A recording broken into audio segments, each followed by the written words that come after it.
I've called for it. People across the political spectrum in the UK have called for Ivanishvili himself and people like Ruhadze to be sanctioned. ბრიტანულმა დეპუტატმა ქართულ ოცნებას ევროსაბჭოდან დაუანონსა, რომ სანქციების ყველაზე დიდი პაკეტი წინ ელოდებათ.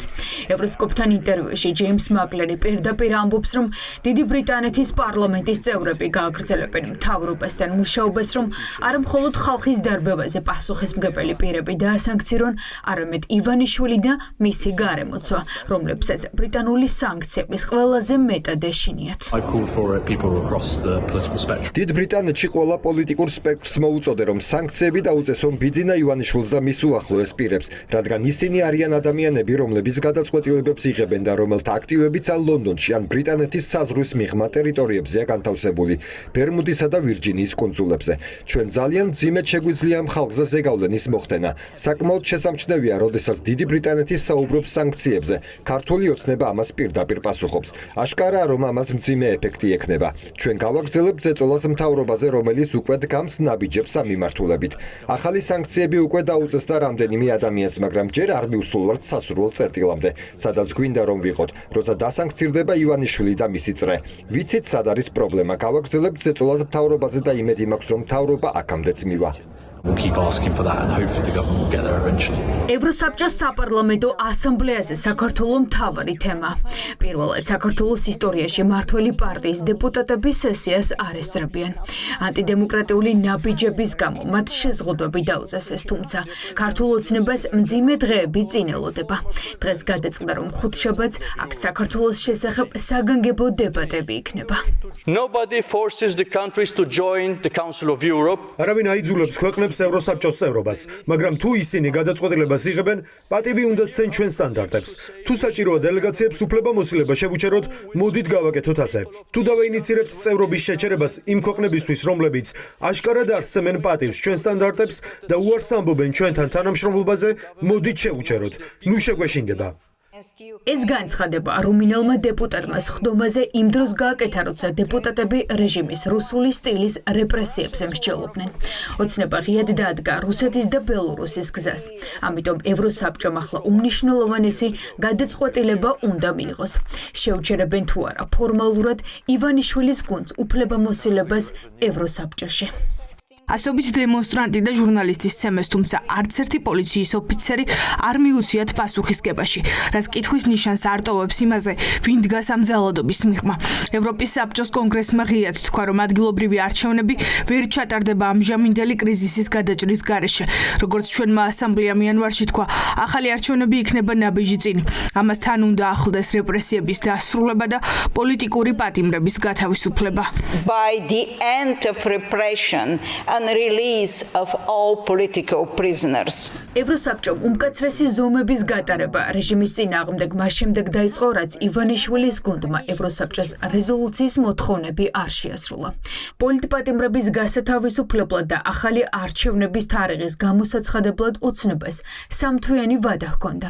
იმის ნაცვლად, რომ დათმობაზე წასულიყვნენ და ევროპულ გზას დაბრუნებოდნენ, ქართულმა ოცნებამ დაპირისპირების და ევროსაბჭოსთან კავშირების ჩაჭრის გზა აირჩია. Georgian dream slowly withdrawing. ქართულ ოცნებას საქართველოს ევროპიდან ნელ-ნელა გახავს. ისინი აგზავნიან სიგნალს, რომ მათთვის ყველა კონვენცია, რეზოლუცია, რომელსაც კენჭი 47-მა ქვეყანამ უყარა, არ არის მნიშვნელოვანი. ევროპაში ყველა პოლიტიკური სპექტრი ცდილობს ოცნებას ერთხმად უთხრას. გთხოვთ ქართულ ოცნებავ, გამოფხიზლდით. შეწყვიტეთ საქართველოს დეგრადაცია ევროპისგან. ოცნება ამას არ იხებს. ალბათ იმედი აქვთ, რომ მათ გარედან ვიღაც დაეხმარებათ. ფიქრობენ, რომ მათ შტატების ამჟამინდელი ადმინისტრაცია მიიღებს, მაგრამ მე ასე არ ვფიქრობ. ქართული ოცნება საქართველოს უკან რუსული კოლგის ქვეშ აბრუნებს. სამწუხაროა. ელაპარაკეთ ერთმანეთს. ეს სიტყვები შეუთვალა შალვა პაპუაშვილმა ევროსაბჭოს ტაჯიკეთიდან, სადაც ოფიციალური ვიზიტით იმყოფებოდა. ევროკავშირის 25 ქვეყანაში, დიდ ბრიტანეთსა და ამერიკაში ოცნების ლიდერებს არ ჩაესვლებათ. პაპუაშვილმა ტრიუკის გზა აირჩია, იმისთვის, რომ მისი გუნდის წევრები ევროსაბჭოს საპარლამენტო ასამბლეიდან არ გამოეძევებინათ, თავად გამოიყვანა. ეს ხდომა რას ეძღვნება საერთოდ ვერ გავიგეთ. ჩვენ თვითონ შეჩერებული გვაქვს ჩვენი საქმიანობა ასამბლეაში და ჩვენ რაც შეჩერებული გვაქვს ის როგორ უნდა განიხილონ.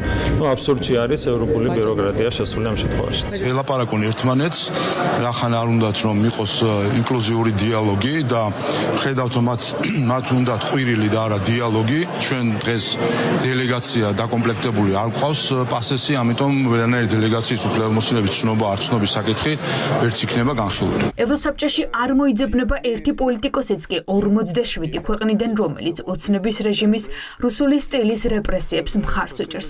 ამიტომ საქართველოს დელეგაციის მანდატი საპარლამენტო ასამბლეაში არ აღდგება იქამდე, სანამ ივანიშვილის გუნდი ახალ არჩევნებს არ შენიშნავს და არ გაათავისუფლებს პოლიტიკურ პატიმრებს. ევროპელი პოლიტიკოსები ღიად ამბობენ, რომ მიმდინარე პოლიტიკური კრიზისის პირობებში ადგილობრივი არჩევნების ჩატარება შეუძლებელი ხდება. სანამ ახალი საპარლამენტო არჩევნები არ დაინიშნება, საქართველოს არ ეყოლება წარმომადგენლობა საპარლამენტო ასამბლეაში, იმიტომ რომ ქართველი ხალხის მიერ არჩეულ დეპუტატებს უნდა ჰქონდეთ აქ შესაბამისი მანდატი. არის სრული კონსენსუსი, რომ საქართველოში შემდგარია ავტოკრატია ივანიშვილის რეჟიმის სახით და შესაბამისად, რა თქმა უნდა, ჩვენ უნდა ველოდოთ ძალიან კარგ ზრნაბიჯებს ასამბლეის მხრიდან, მანამ სანამ არ შესრულდება ის მოთხოვნები, რაც დააწესდა იანვარში, ვერ დაბრუნდება ქართული ოცნების არალეგიტიმური დელეგაცია. ეს ხალხი რჩება ცხადე საქართველოს მოქალაქეების მეგობრად.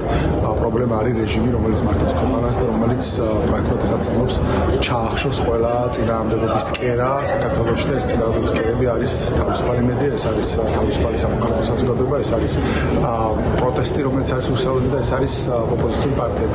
ევროსაბჭოს საპარლამენტო ასამბლეა რეჟიმს ვერდიქტს 2 დღეში გამოუტანს.